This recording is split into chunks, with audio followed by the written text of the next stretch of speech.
algo que eu queria falar que é hoje, que eu queria aproveitar hoje, né, para falar um pouco sobre igreja, né, que é muito, parece ser muito, vamos dizer assim, bem familiar para nós, né? A gente vive constantemente com irmãos, com igreja, a gente tem compromissos dentro da igreja, e essa palavra ela está muito dentro do nosso cotidiano, né? Então, falar um pouco sobre isso aqui, né, eu acho que é importante e me parece um pouco fundamental a gente entender um pouco sobre algumas coisas sobre igreja, né? Eu acredito que muitos de nós já sabemos, mas reforçar isso, né? Eu sempre gosto de falar que o apóstolo Paulo ele fala assim: eu não me canso de falar das mesmas coisas, né? Sempre, se você pegar todas as cartas de Paulo, elas vão sempre numa mesma linha, né?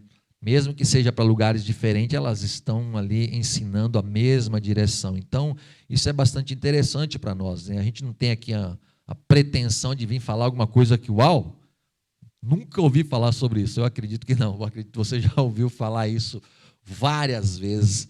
E a nossa vontade é que a gente possa relembrar algumas coisas aqui, né? E uma dos subtemas, e quem sabe outras, né? Outra ocasião a gente pode falar, mas queria falar um pouco sobre igreja e sua fundação, igreja e o relacionamento com a comunidade. Isso também é importante para a gente entender qual é o nosso papel como igreja nessa terra, né? Igreja e a sua missão também. Hoje nós vamos ficar mais na igreja e sua fundação, né? Para a gente entender um pouco a estrutura dessa palavra, né, para nós.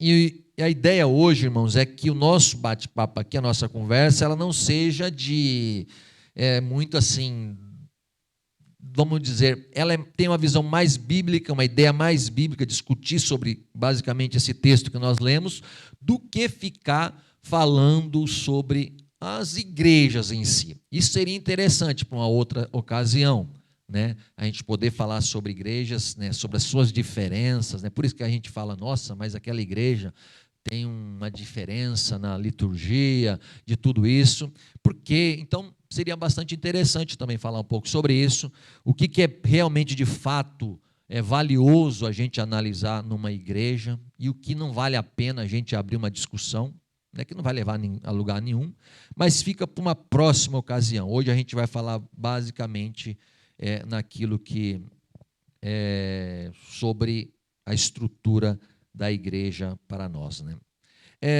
Embora, quando falamos em igreja, me parece muito claro, né, que todas as vezes que mencionamos igreja, a gente já tem uma ideia do que é a igreja.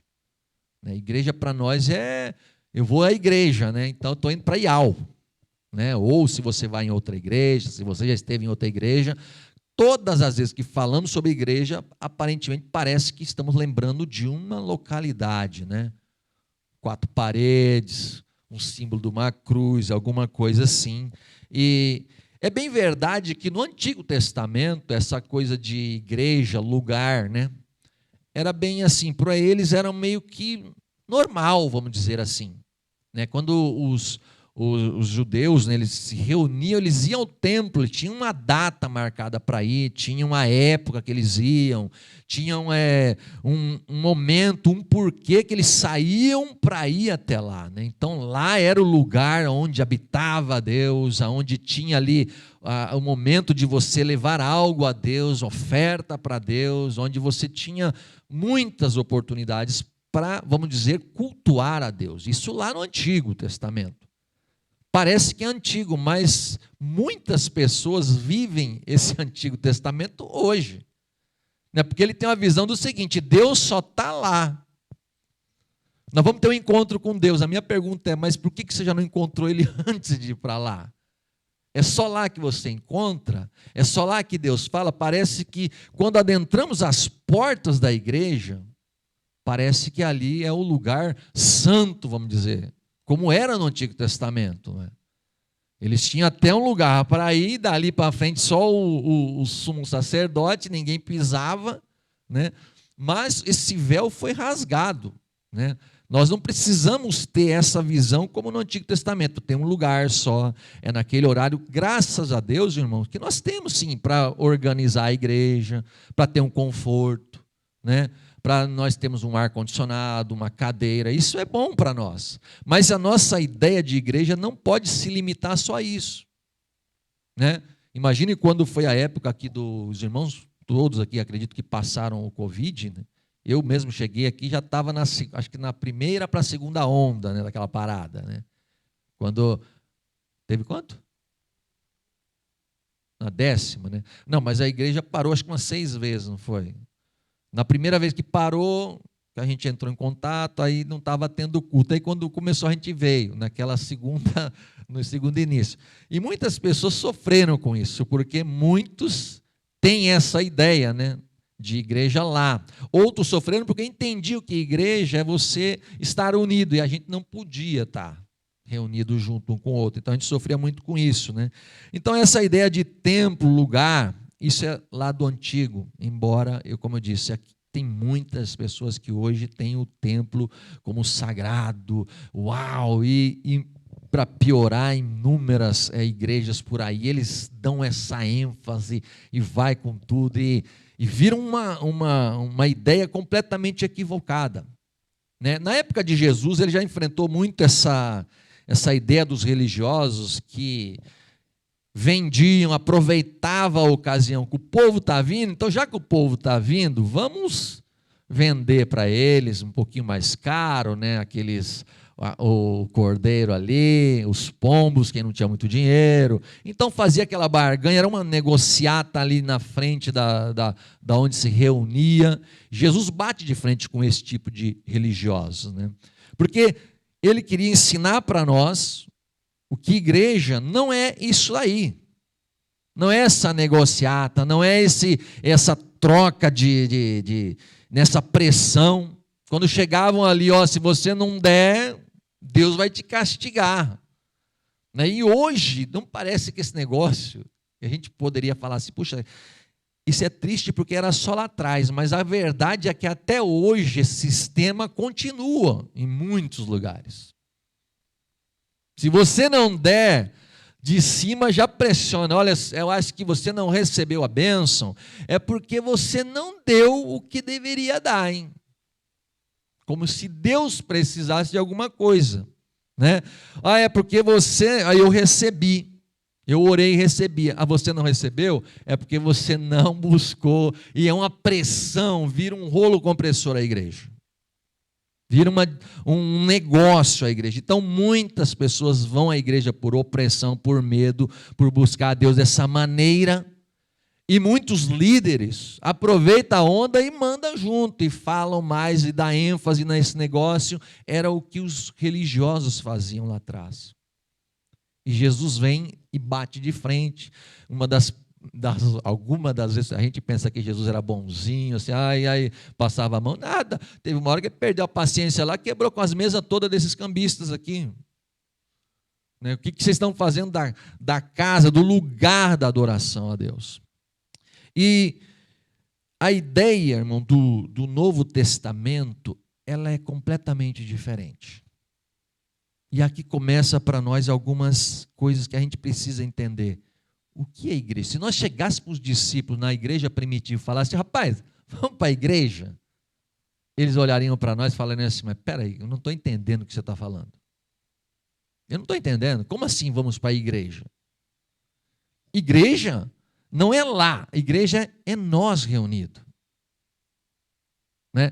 É bem verdade, irmão, só abrindo um parênteses aqui, que tem uma leva de pessoas hoje que eles têm uma ideia assim, param de ir na igreja e ele diz, eu não preciso da igreja porque eu sou a igreja, que é um grande equívoco. Você não é igreja, nem eu sou igreja, nós somos igreja. Você não pode ver um braço jogado na rua e falar, lá tem um corpo. Você não vai falar isso, você vai falar, tem um braço lá. Ele faz parte de um corpo, mas o corpo não está ali. Nós, quando unidos, juntos, nós formamos o corpo de Cristo. Juntos nós podemos dizer, nós somos a igreja. Então, a ideia do Novo Testamento não é a igreja quatro paredes, mas é a igreja que se reúne. Vocês vão olhar para o livro de Atos, e se você não lê o livro de Atos como cristão, eu diria para você, leia. Porque para nós como cristão, o livro de Atos é fundamental para entender a nossa caminhada com Cristo. É como lá inicia até onde chegou a nós. Lá é o processo inicial da igreja de Cristo que chega até nós. Onde nós estivermos, sendo aqui no Japão, nós somos alguns alcançados no Brasil, outros em outros países, mas esse processo inicia lá no livro de Atos. Do que é igreja de fato? Paulo, quando ele encontra numa das cidades que ele vai levar o evangelho, tinha uma galera, umas mulheres que se reuniam na beira de um rio. Não tinha um salão como esse, não tinha uma cruz colocada na frente, não tinha um nome de uma denominação, era um grupo que se reunia, a igreja estava ali. É por isso que o entendimento de igreja para os irmãos lá da igreja primitiva, se você fala, vamos à igreja, eles não entenderiam. Fala, mas nós aqui já estamos, nós somos igrejas. Nós não temos que ter essa visão, vamos lá só para ter um encontro. Não, nós já somos igreja. Se você estiver na tua casa reunido ali com pessoas, ali é a igreja de Cristo, ali é parte da igreja de Cristo, num campo, sei lá onde for.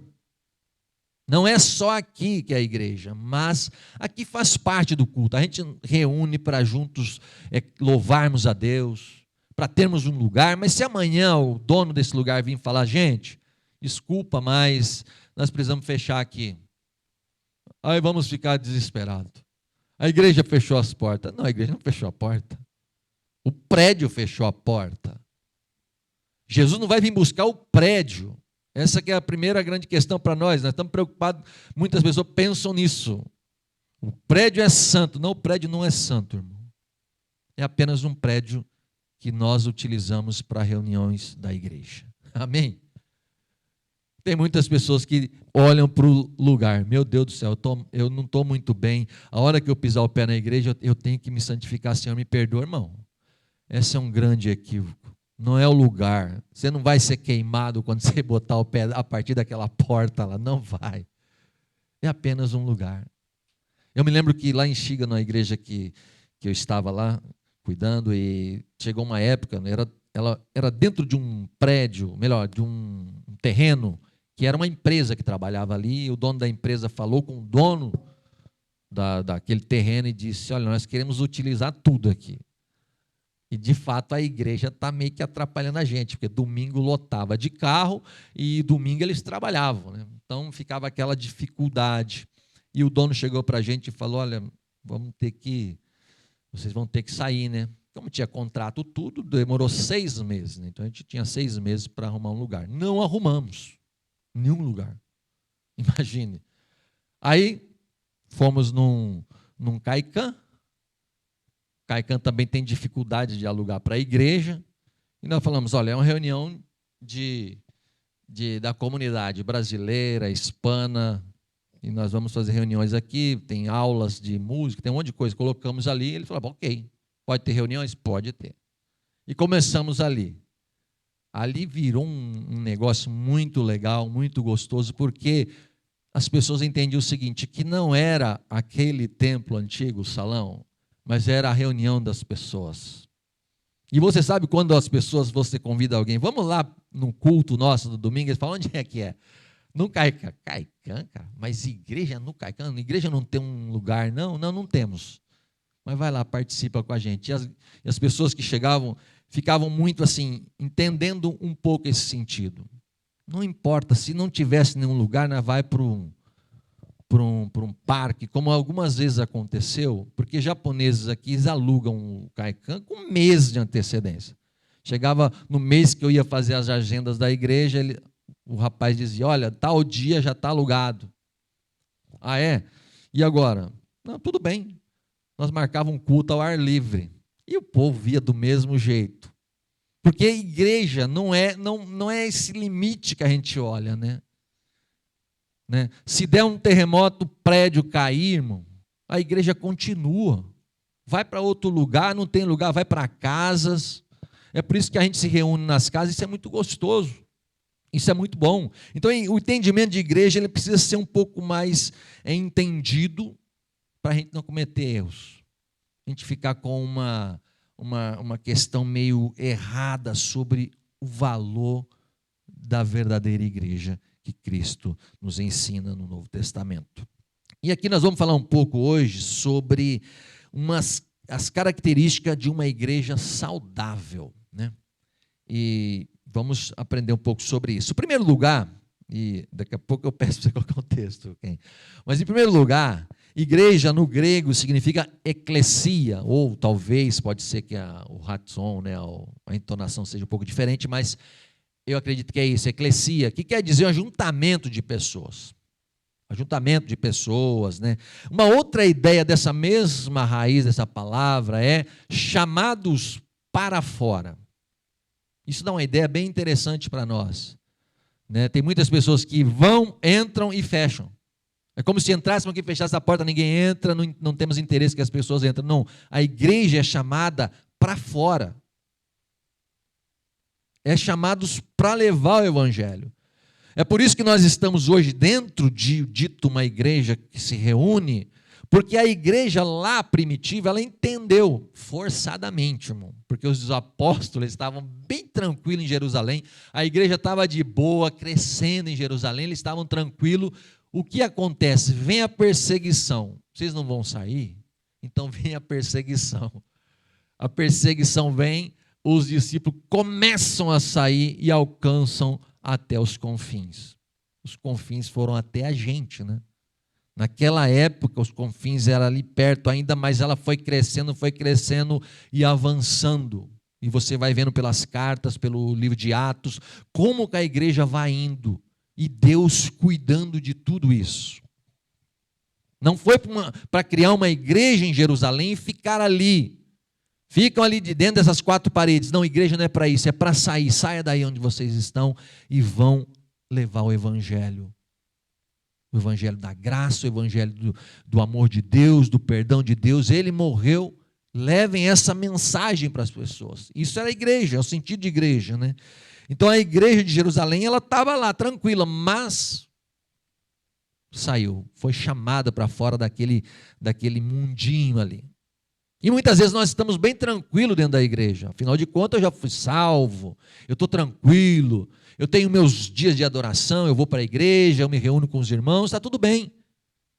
Será que é só isso?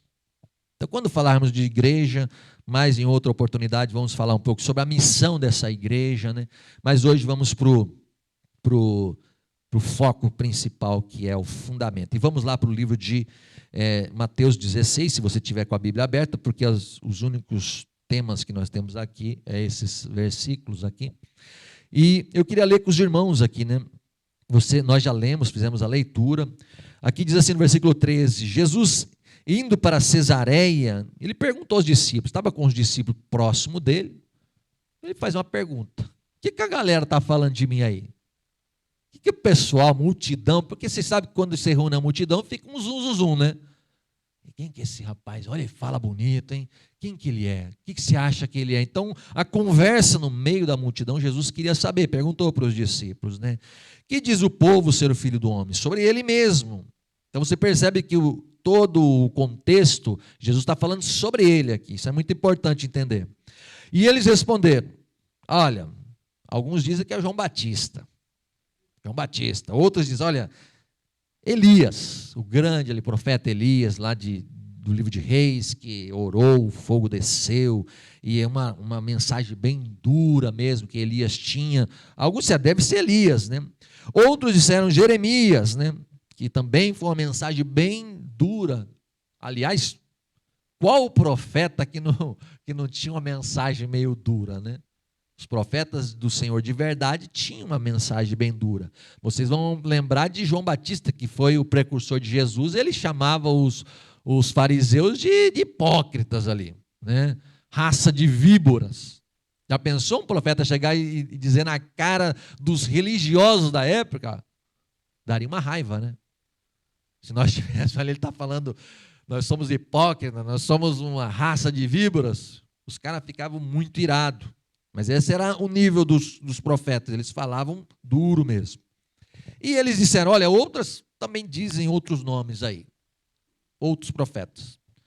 Aí Jesus fala assim, bom, tudo bem, o que eles acham lá, ok, mas agora eu quero saber o que vocês acham. Então nós estamos aqui entendendo que Jesus está com os discípulos ao redor deles ali.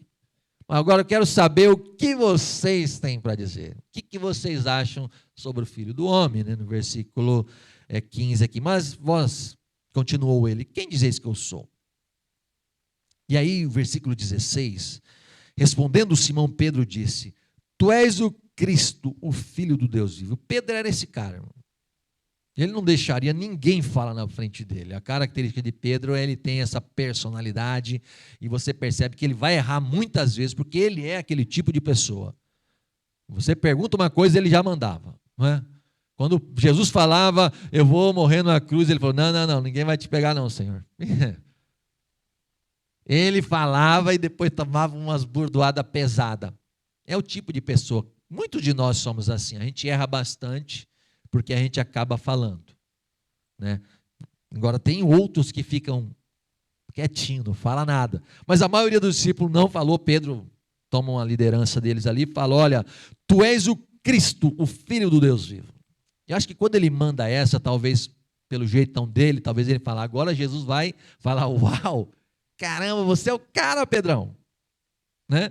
Aí Jesus no versículo 17 fala, então Jesus lhe afirmou, bem-aventurado és Simão Bar-Jonas, porque não foi a carne nem o sangue que te revelaram, mas meu Pai que está no céu. Aqui é bem interessante, porque obviamente que Pedro, por si só, não teria condições de fazer isso, se não próprio Deus revelasse a ele no seu íntimo, que ele era o Filho de Deus, o Cristo, o Salvador ali, na frente deles. Quando Pedro declara isso, Jesus fala para ele que Deus é quem revelou.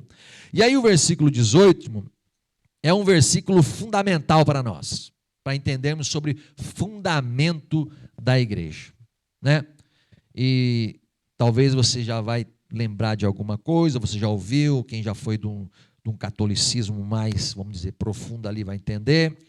Versículo 18, Jesus olha para Pedro e está dizendo o seguinte, também eu te digo, que tu és Pedro, e sobre esta pedra edificarei a minha igreja, e as portas do inferno não prevalecerão contra ela. Aqui tem algo muito interessante para nós. A gente precisa compreender bem este versículo para que seja fundamental para o cristianismo da nossa vida, para não criar nenhuma confusão quando a gente ouvir por aí, e a gente ter condições de explicar para aqueles que não entendem muito sobre o que está rolando aqui, o que está acontecendo aqui, né?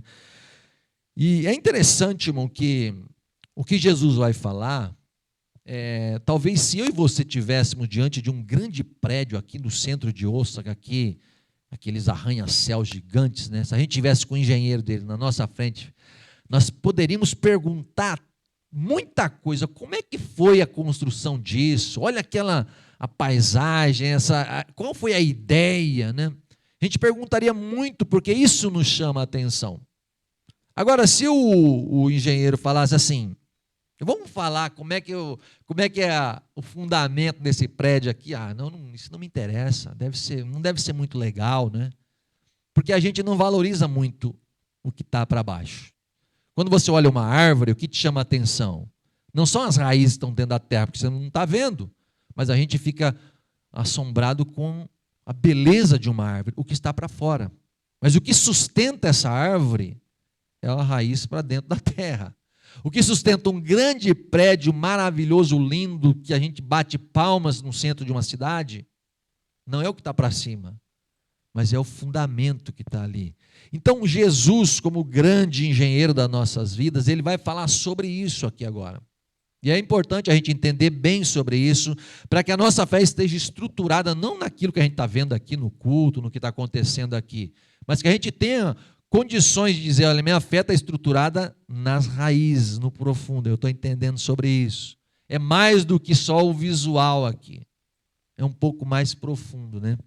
Então Jesus, ele vai falar sobre fundação aqui, né? Isso é muito interessante para nós, para a gente não ficar só vamos dizer, como o apóstolo Paulo dizia, só no leitinho, mas a gente comer um feijão, a gente comer uma carne, um negócio mais firme para nos dar firmeza, ok? Então vamos lá. Esse versículo fala basicamente sobre essa base da igreja. E Jesus falando assim, também te digo que tu és Pedro. E a gente eu acredito que muitos já ouviram essa palavra, é um jogo de palavra aqui de um grego, né? Quando a gente fala, Jesus falando para Pedro, né? Tu és Pedro. Pedro, ele em grego é Petros, né? Petros é um pedregulho, um pedaço de pedra, tirado de uma rocha maior. Então ele está dizendo, você é Pedro, você é Petros, você é apenas uma pedra, né? E ele disse, e sobre esta pedra edificaria a minha igreja. Então, nessa segunda pedra, no original, não é o mesmo Petros, senão que agora ele está falando de Petra, que significa rocha. Então, para a gente entender isso, Jesus está dizendo para Pedro, você é Petros, e sobre esta Petra edificaria a minha igreja. Qual é o problema aqui? Que muito da igreja católica, ela acredita que Jesus está dizendo para Pedro, você é Petra, e sobre esta Petra edificarei a minha igreja. Isso está errado. Jesus está dizendo, tu és Petros, você é apenas uma pedrinha nesse quebra-cabeça, você é apenas uma pedrinha. E sobre esta Petra edificarei a minha igreja. Se a gente pudesse entender um pouco mais na linguagem, né, que a gente não vê essa linguagem, é como se Jesus estivesse apontando, você é Petros, e sobre esta Petra edificarei a minha igreja. Então, o que edifica a igreja é Jesus, a pedra principal da construção. Ele foi chamado de pedra angular, que para nós parece o que é isso, uma pedra angular? Pedra angular é aquela pedra maior que eles colocavam na quina das construções para sustentar todo o que viria em cima. Isso na construção antiga. Hoje tem outras coisas que nós poderíamos chamar de colunas, né? Eu trabalho soldando colunas de construção, eu sei que a hora que você levanta aquelas colunas, depois você passa na frente da construção, você vê o tamanho da construção que foi levantada. Se aquelas colunas estiver de qualquer jeito, a construção vem abaixo. Então Jesus foi chamado de pedra angular. E ele está dizendo para Pedro, você é apenas uma pedra, pedregulho. E sobre esta rocha, inclusive tem versões bíblicas que nos ajudariam um pouco mais. Ele diz assim, tu és Pedro e sobre esta rocha, que dá uma diferença, né? Pedra com rocha, você fala, uau, diferença. Mas tem versões que diz, essa mesma que a gente pegou aqui, diz sobre esta pedra. Mas é que o português, ele nos dá uma complicada, né? O português tem para tentar explicar, a gente precisa um pouco mais ao fundo. No grego é duas palavras, é um jogo de palavra. Petros e Petra. Na verdade, Petros deriva-se de Petra, que é a rocha grande, e Petros é um pedacinho tirado daquela pedra. Então, nós entendemos que esse trocadilho nos ajuda a entender. Outra coisa que é importante você entender, e aí quem conhece a língua japonesa, o inglês, português, eu acredito que o espanhol também, é sobre o pronome demonstrativo aqui. Jesus, quando fala assim, e sobre esta pedra, ele poderia dizer sobre essa pedra, ele poderia sobre aquela pedra. Você sabe que existe no português o esta, o essa e o aquela. Às vezes ninguém sabe para que serve um outro, mas tem uma função. O esta é para aqui, é como se eu dissesse este caderno aqui. Se a Ana tem um caderno, eu digo esse caderno. E se lá atrás tem um caderno, eu digo aquele caderno. Então tem uma função. Se você pegar o japonês, é o kore, o sore e o are, o kono, o sono, não tem esse negócio no japonês? Você não fala. Você tem um lugar específico. Se eu estou falando que é konohon ou kono, qualquer coisa, é o que eu tenho aqui, né? Kore é o que eu tenho aqui, não é o sore ou o are. Então, só para vocês entenderem, pela própria escrita, dá para entender que Jesus está falando sobre ele. E sobre esta pedra, sobre esta rocha, que é ele mesmo. Se fosse dizendo para Pedro, ele diria, sobre essa rocha edificarei a minha igreja. Ele está dizendo esta, é sobre ele mesmo. Então, só no português, ou se você abrir tua Bíblia lá no japonês, e lá em casa eu abri para conferir, lá está falando, eu esqueci agora a palavra que não é pedra, como é que fala? Rocha, em Nihongo, irmã. Iwa, né? Kono Iwa, ele está falando sobre esta rocha, edificarei minha igreja, em Nihongo. Então, se você buscar em outras línguas, vai ser assim também. Isso nos ajuda a entender um pouco. Ah, mas eu não estou convencido.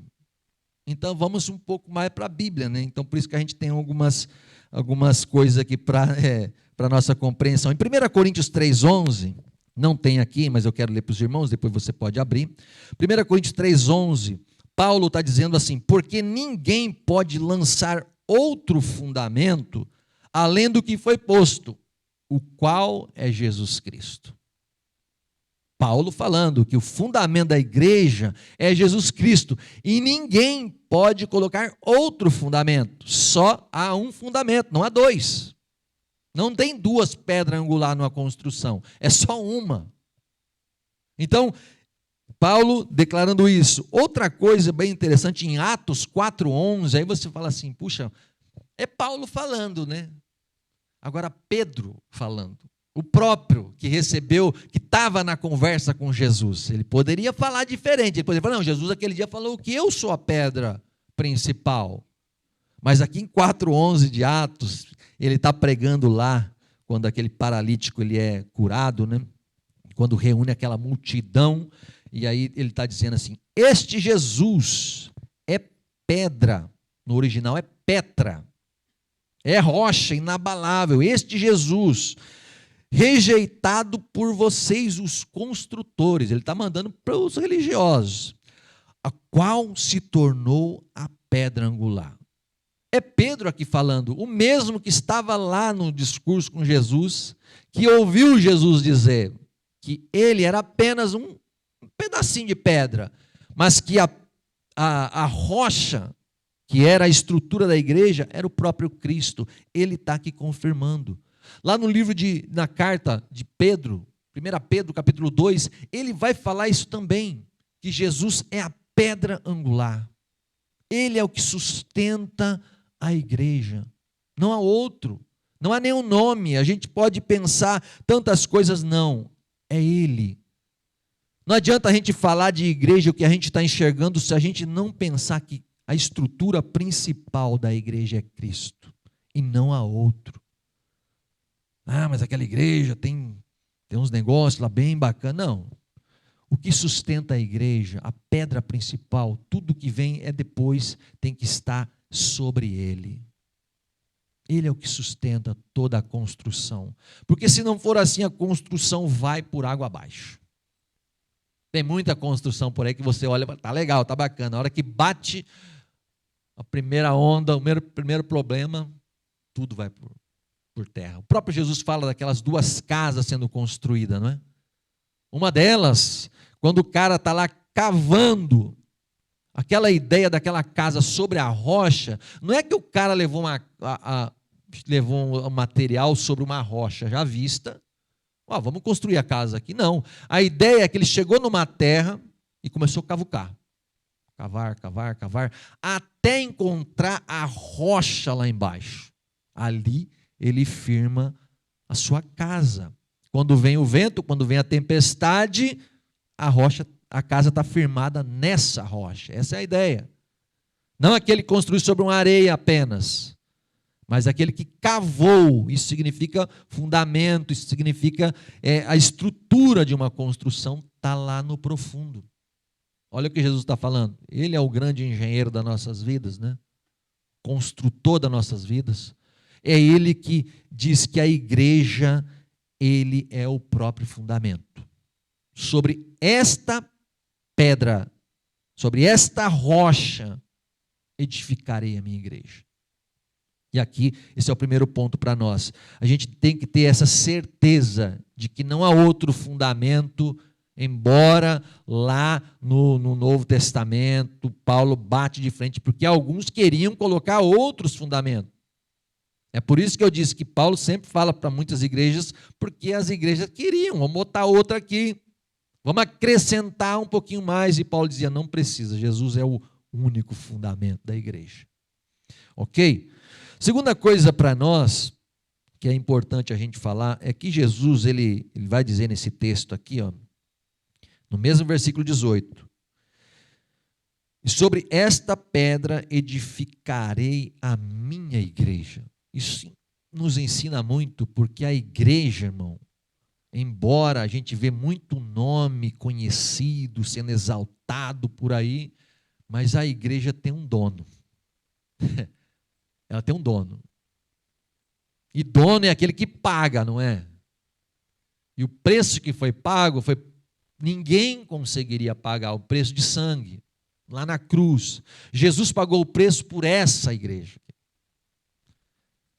E ele diz: edificarei a minha igreja. Isso a gente precisa entender, que a igreja não é de tanto nome que se levanta aí. A gente tem muito, né, nos dias de hoje, igrejas gigantes aí que você vê nomes, apóstolos, bispos, tanto nome, né? Aqui no Japão já teve tanto problema, que eu já vi alguns já mais antigos daqui, teve pastores que de repente foi nomeado apóstolo, porque achou que pastor estava muito pequeno, vamos virar apóstolo. Daqui a pouco deu um BO danado, volta a ser pastor. Eu falei, mas que bagunça é essa, né? As pessoas... então, tem tudo hoje, porque as pessoas estão atrás disso, de um reconhecimento. Mas a igreja, meu irmão, ela tem um dono que é Jesus. Nós, aqui estamos, que nos reunimos, pela misericórdia e graça de Deus, temos alguma função ou outra, ok? Mas ela tem um dono que é Jesus. Simplesmente estamos trabalhando para Ele. Alguns trabalham mais do que outros, mas está tudo certo, né? A gente precisa trabalhar nessa obra. Nós somos apenas funcionários desta obra. E foi Ele que veio. Ele comprou, Ele alicerçou, é Ele que edifica. Não somos nós. Mas se a nossa igreja tivesse aquela pessoa, a nossa igreja ia bombar. Esquece, irmão. Quem edifica a igreja é Cristo. A gente precisa buscar nele, Senhor, nós queremos isso, nós queremos buscar isso, nós queremos que o Senhor use as nossas vidas. Busque a Deus, é Ele que edifica. Ele é, vamos dizer assim, a cabeça pensante da igreja. Embora a gente fique ainda olhando para tantas coisas. E igrejas que, se você falar de um líder, você já comprou uma briga danada. Mas pode falar mal de Jesus, só não fala mal do meu líder, entendeu? Fala mal de Jesus, critica Jesus, está tudo bem. Agora, se abrir a boca contra esse líder aqui, o negócio vai ficar feio. Você fala, mas espera aí, quem aqui, nessa hierarquia, como é que funciona isso? As pessoas estão muitas vezes adorando homens.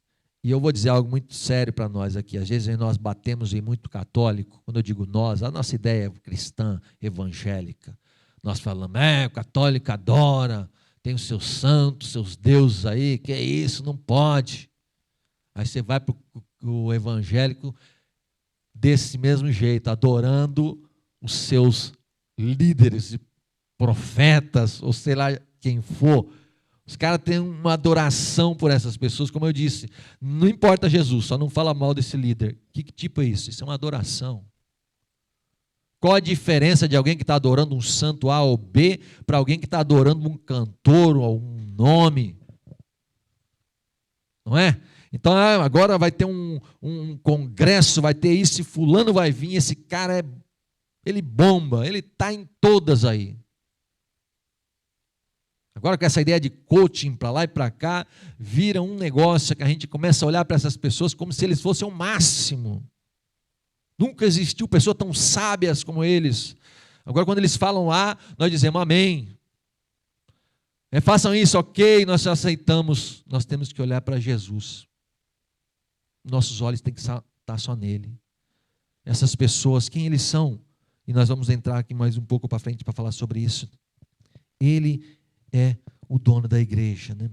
As pessoas batem boca, brigam, saem de igreja, brigam com outros por coisinha de nada e esquece que Jesus é aquele que pagou o preço pela igreja. Estamos brigando por quem? Por nomes, por diferençazinhas? Ou não deveríamos unir nossas forças porque servimos ao mesmo Senhor? que pagou o preço por nós. Se estamos reunidos é por causa dele, aquele que edifica a igreja dele, não somos nós. Quando alguém diz, é minha igreja, não, não é tua igreja, meu querido, porque igreja é de Cristo. Nós apenas estamos administrando por um tempo, porque se Jesus não voltar, nós vamos passar, vai vir outros, não é? Virão outros e a igreja vai seguindo, até que ele volte a buscar a sua igreja, que não é o templo, como eu falei, mas é aqueles que estão perseverando. 1 Coríntios, capítulo 3, e esse eu queria ler com os irmãos, se você quiser também acompanhar. 1 Coríntios, tem um texto bem bacana para nós aqui.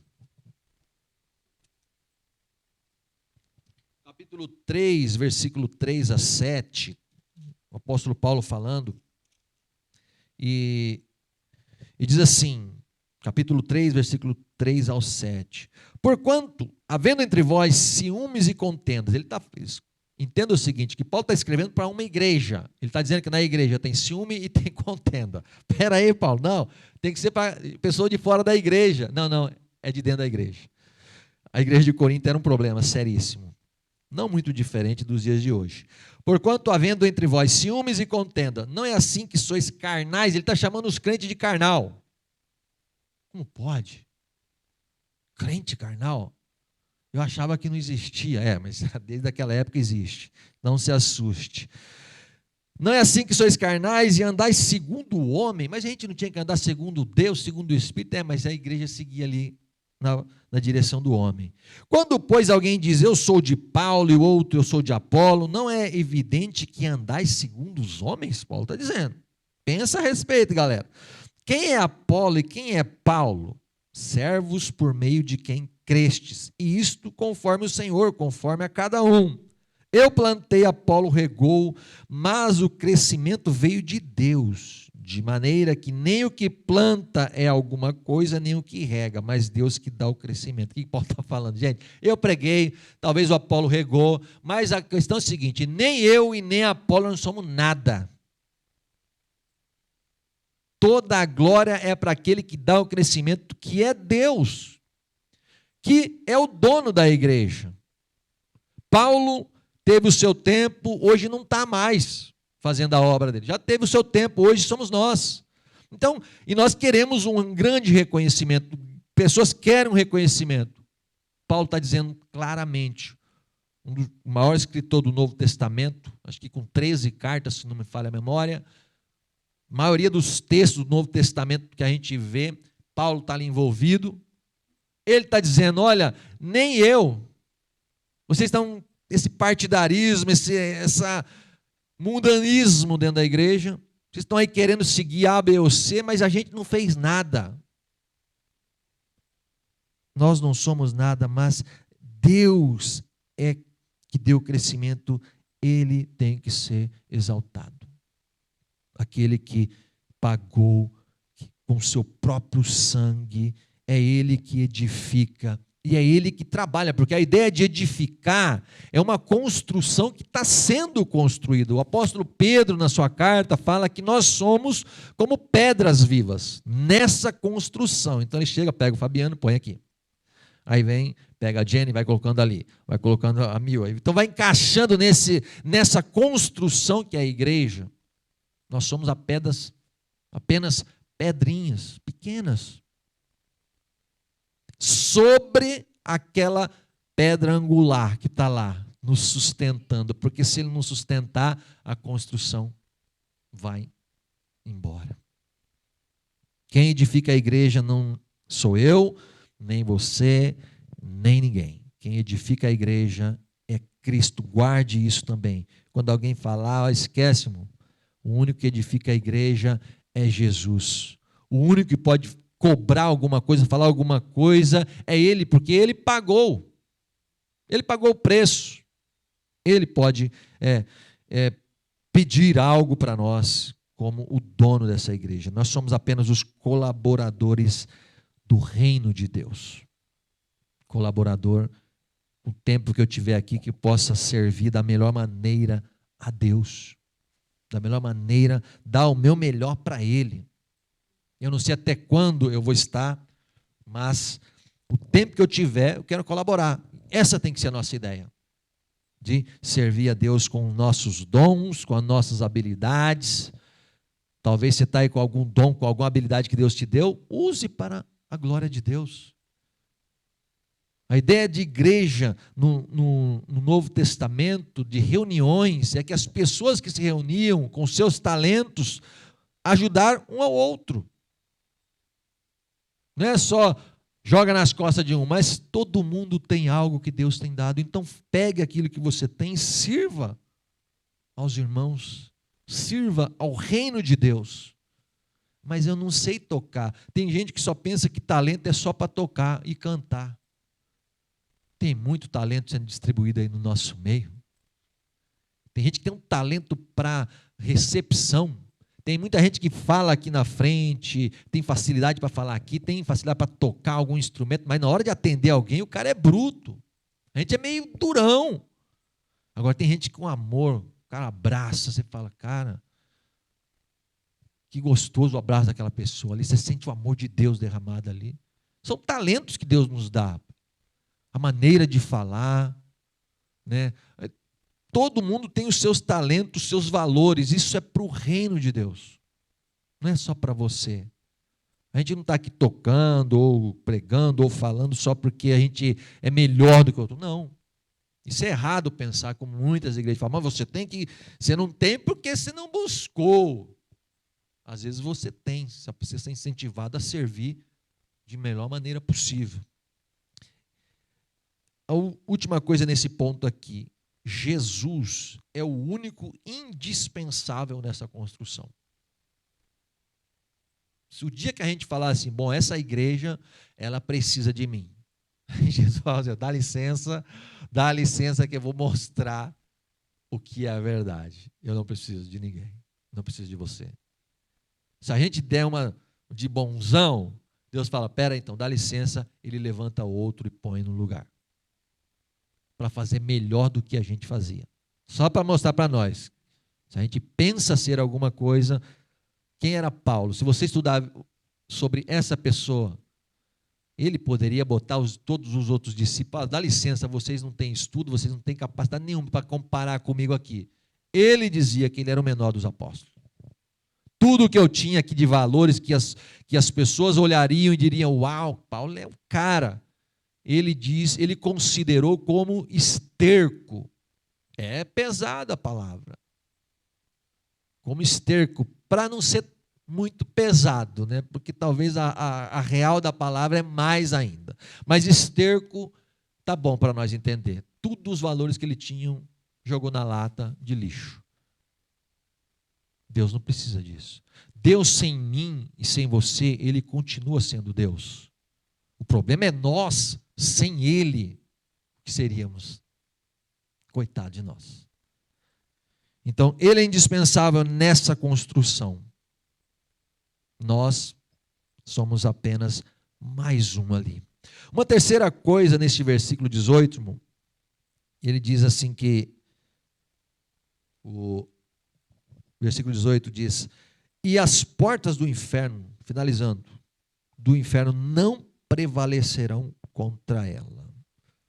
A verdade é que é o seguinte, o próprio salmista diz, se não fora o Senhor, ora diga Israel, se não fosse Deus na nossa vida, a gente só está de pé porque o protetor da igreja é Cristo.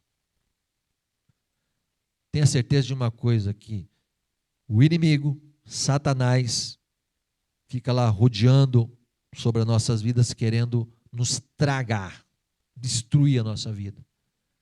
A igreja ela é bombardeada direto, porque a igreja que tem um propósito de verdade, ela incomoda. Ela incomoda o mundo, vamos dizer, o mundo espiritual. Agora, por isso que a gente sabe que há uma perseguição. Mas a perseguição, quando Jesus fala aqui que as portas do inferno não prevalecerão, agora não teve oportunidades durante a história, quando a gente estuda um pouco sobre a história da igreja, não houve oportunidade da igreja ser aniquilada? Houve várias. A gente começa vendo a primeira lá, que eu falei que os discípulos começam a ser perseguidos, e nessa perseguição, a igreja, pum, crescia mais.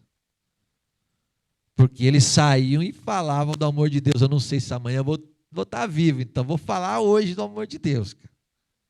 A perseguição não parou. Vem o Coliseu, que está lá até hoje, em Roma, como um símbolo de vamos dizer assim, um ataque devastador contra a igreja.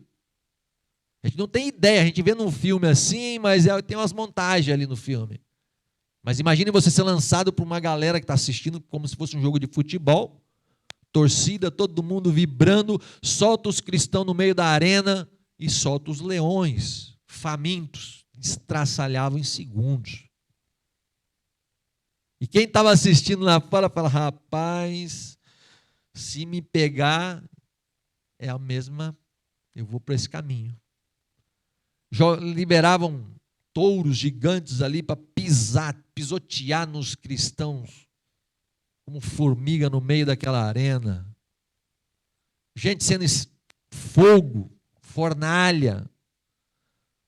É a perseguição pesada, e você sabe que a perseguição, eles não era uma morte mais rápida assim, como se for, vamos dizer, apenas um tiro e acabou, não. Ficava judiando para você sentir um peso daquilo. De você ser amarrado entre dois animais e dar ordem, os animais, um puxa para o outro para cá, imagina o que fica do corpo. Era um cristão lá no meio, e as galera vibrando, essa perseguição não parou a igreja. Mas isso vai, irmão, a gente tem que pesquisar um pouco mais, você vai lá para tantos séculos atrás, tantas perseguições. Não tão longe, a gente está aqui na China, onde você não pode ter um lugar como esse aqui, não tem privilégio para ter lugar. Lá a galera se reúne, vamos reunir hoje na caverna ali, beleza?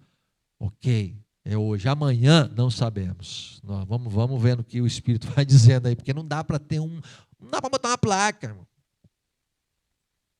Porque a perseguição, o comunismo em vários países hoje é perseguição. Pergunta-se para a igreja. Não. Porque é Deus que protege essa igreja. A igreja é Deus que tem cuidado. E se não for a Ele, não sobra nada. Graças a Deus, nós estamos num país, que maravilha, que legal. Eu não sei até quando, irmão. Essa é a verdade.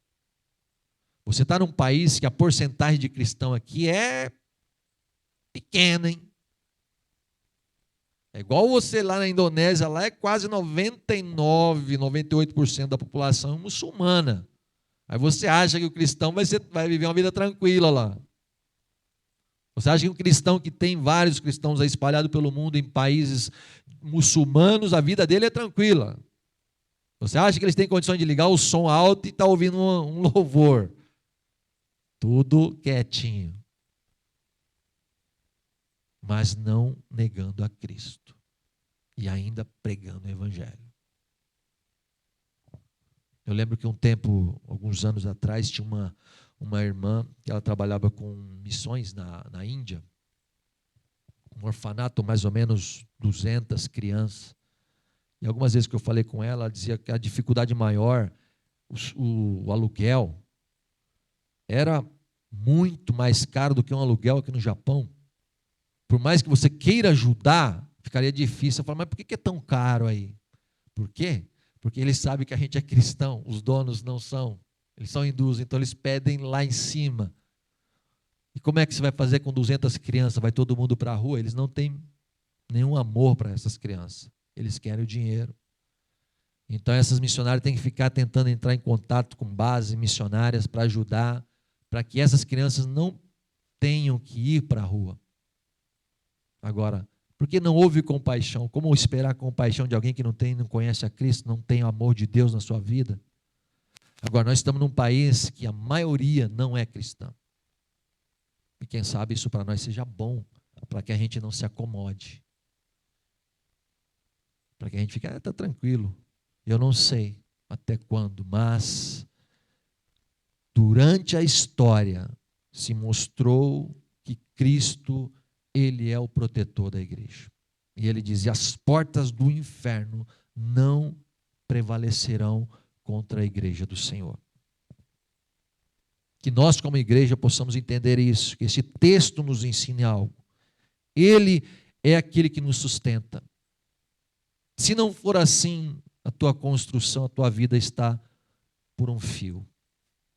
Basta vir um vento, uma dificuldade, e vai tudo embora com a enxurrada. Mas se nós estivermos sobre a rocha, que é Cristo Jesus, bata o vento que for, venha a perseguição, venha o que for, eu estou firme em Cristo Jesus.